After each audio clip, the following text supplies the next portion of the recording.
Bonjour, c'est Marie. Pour ceux qui ne me connaissent pas, je suis formatrice en développement informatique et en bureautique depuis une dizaine d'années. J'ai créé cette chaîne YouTube grâce à mes apprenants en bureautique et notamment Raoul. Raoul, si tu passes par là, merci. Je profite des fêtes pour vous présenter une série de vidéos sur le thème de Noël. Aujourd'hui, je vous propose de créer une petite liste de cadeaux de Noël à acheter et à offrir à l'aide d'Excel. Ok, alors pour commencer, on va écrire le titre, liste des achats, puis on va commencer à écrire les en-têtes. Donc pour qui ce sera, quel cadeau on lui fait, le prix de ce cadeau, si je l'ai acheté ou pas, et si je l'ai emballé ou pas. Voilà, je m'occupe de mettre ça en monétaire. Donc moi j'ai paramétré mon ordinateur pour être en XPF actuellement.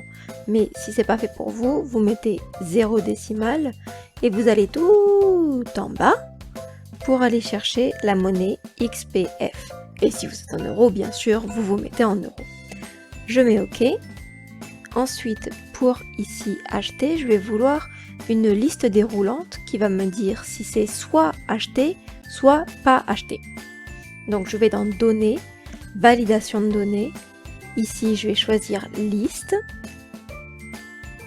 Et là, je vais simplement écrire acheter, point virgule, pas acheté.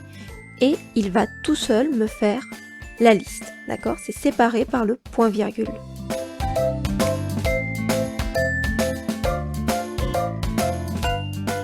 Voilà. Je vais faire exactement la même chose pour emballer. Emballer, point virgule, pas emballer. Tout simplement.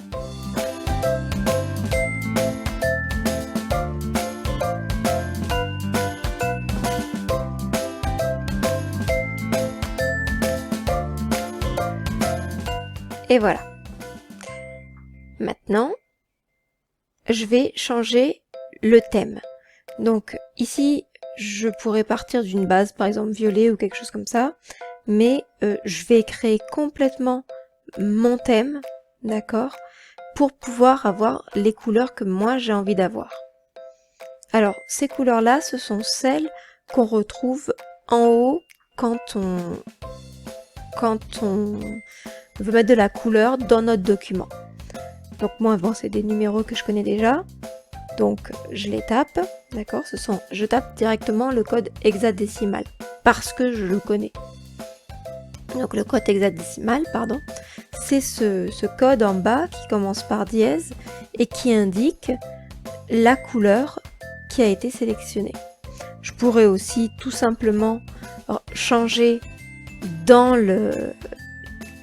les couleurs là-haut, choisir celle que je veux comme ça à la volée, ou changer la dose de bleu, de vert et de rouge, etc.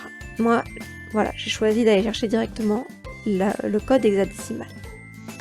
Donc je vais faire ça, pas pour tout, puisque j'ai vraiment besoin des 4 premières couleurs.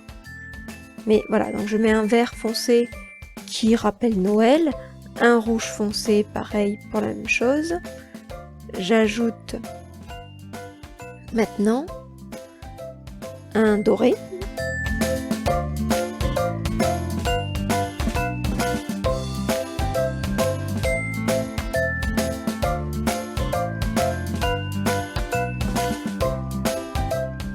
Voilà.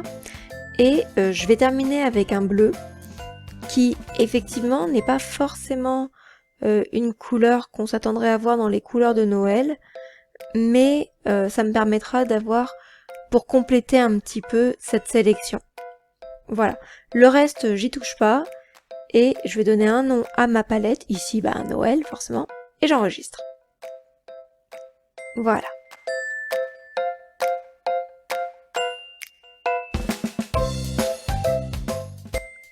Donc maintenant, je vais créer mon tableau. Vous voyez que ça reprend toutes les couleurs que j'avais, d'accord? Et c'est pareil ici, toutes mes couleurs ont changé, mon thème a été appliqué. Donc je vais choisir de mettre en rouge et 100 lignes sur 2. peu importe ce que vous allez mettre, en fait, ce qui compte, voilà, c'est de rester cohérent par la suite. Ici, je marque que mon tableau comporte des en-têtes et qu'il prenne bien en compte la deuxième ligne, c'est-à-dire la ligne 4. Voilà. Maintenant, mon tableau, je vais pouvoir lui donner un titre. Donc, je vais l'appeler achat cadeau. Voilà. Et je vais le mettre un peu en forme. Donc, je vais sélectionner mes titres et je vais mettre déjà centré horizontalement et verticalement. Et je vais agrandir la taille pour que ça prenne vraiment voilà, plus de place, que j'ai la taille que j'aimerais. Donc je commence déjà par double-cliquer au niveau de mes en-têtes, des séparations pour avoir la bonne taille. Et je sélectionne une vingtaine de lignes, mais après c'est comme vous voulez. Et j'augmente la hauteur de ligne. Je vais la passer à 20, d'accord, parce que ça me semble pas mal. Voilà, c'est vraiment au doigt mouillé, hein. On est sur ça, on est sur du doigt mouillé. Ici pareil, je centre horizontalement pour que ce soit bien au milieu de la cellule. Et maintenant, je vais agrandir mes différentes colonnes. Juste avant, pardon, je vais faire le titre centré horizontalement, verticalement, lui donner sa couleur. J'ai choisi vert et changer donc sa police. Donc moi j'ai une idée en tête de police qui est un petit peu manuscrite, d'accord, je l'avais repérée un peu avant, donc c'est celle-là que je vais chercher.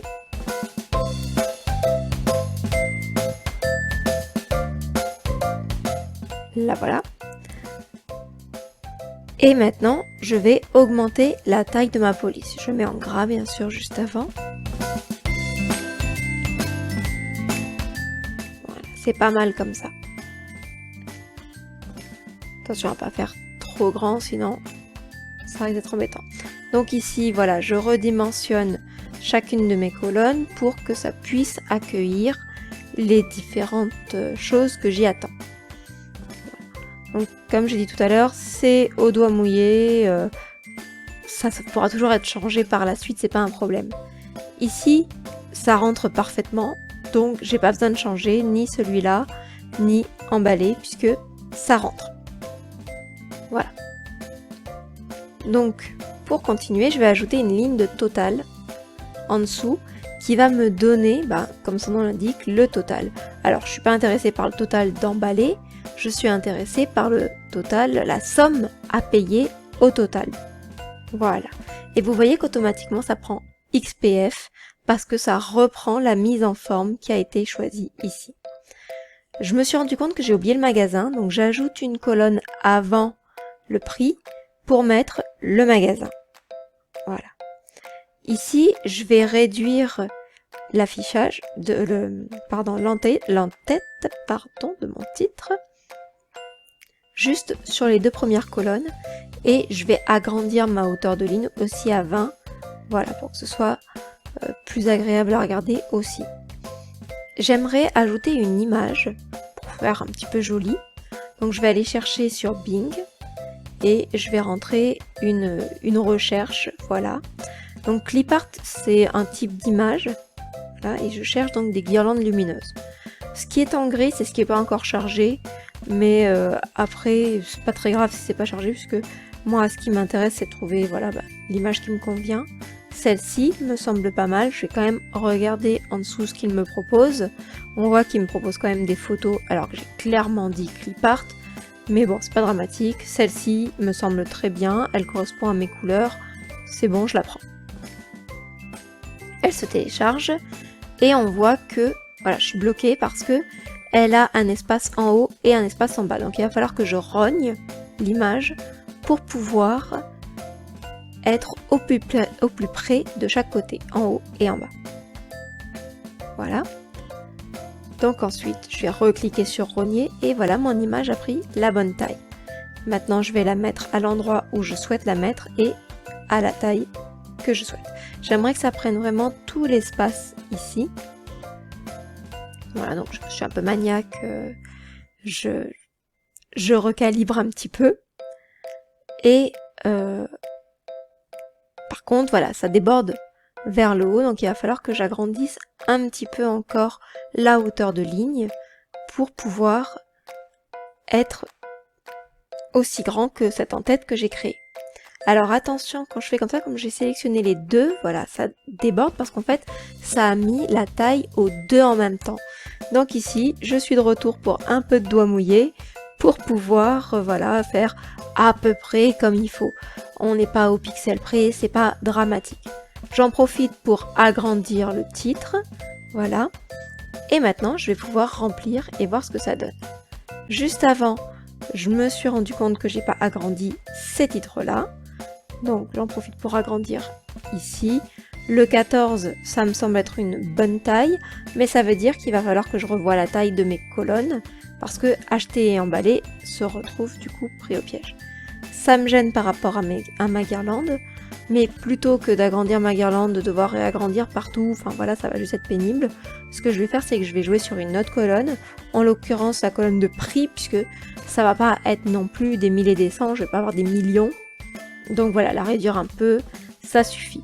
Et je retombe dans mes clous et c'est une taille complètement acceptable. Maintenant ici, je vais aussi agrandir un petit peu, juste de 1 point. Donc on va mettre à 12 pixels. Ok. Cette fois, je vais pouvoir tester. Donc Romain, lui, il aimerait bien avoir un camion que j'ai acheté à la récré. Il y a une majuscule, bon tant pis. Et bon, je vais mettre un prix, j'ai aucune idée, donc 2650, voilà.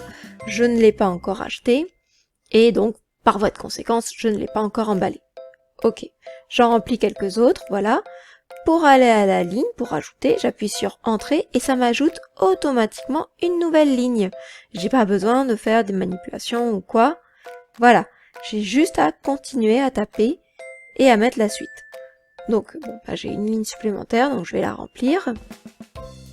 Ici, c'est pour Pierre. Donc, Pierre, qu'est-ce qu'on va lui offrir? On va lui offrir, par exemple, c'est un grand Pierre, on va lui offrir une console. Donc, par exemple, une Xbox Series X que j'aurais acheté au magasin Game Cash. Et, alors, au niveau du prix, je crois que ça coûte 89 900 sans aucune conviction. Si ça se trouve, ça coûte pas du tout ce prix-là, mais voilà, hein, on va partir là-dessus. Et puis, c'est pas grave.